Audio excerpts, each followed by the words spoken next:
राज्यभरातील बाजारांमध्ये भाजीपाल्याचे दर पडण्यामागे घाऊक आणि किरकोळ व्यापाऱ्यांचा हात असल्याची चर्चा आहे। कारण आडत ही खरेदीदाराकडून वसूल करण्याच्या शासनाच्या निर्णयाला मोडीत काढण्यासाठी व्यापाऱ्यांनी जणू चंगच बांधलाय। व्यापाऱ्यांनी जाणीवपूर्वक भाजीपाल्याचे दर पाडलेले आहेत। त्यामुळे 300 रुपये किलो भोपळा विकून देखील बाजारात शेतकऱ्यांच्या हाती हा फक्त 1 रुपया पडतोय।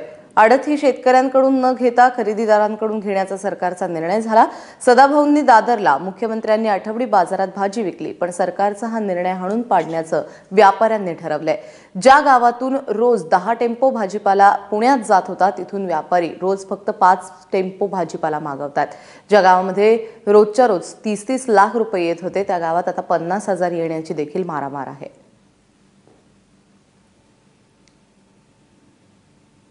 जवळपास 1 टेम्पोची तरकारी जर भरली, जर एका टेम्पोचा माल जर तिकडून जर पट्टी आली तर कमीत कमी 7 ते 8 लाख रुपये पट्टी यायची।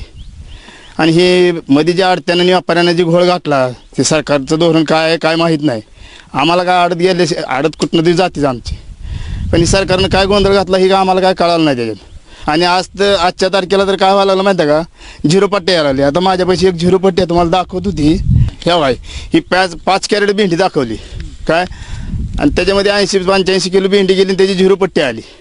मग शेतकऱ्यांनी कसं काय करायचं? मग सरकारचं काय धोरण आहे, शेतकऱ्याला मारायचं आहे का जगवायचं हेच काय आम्हाला कळेना।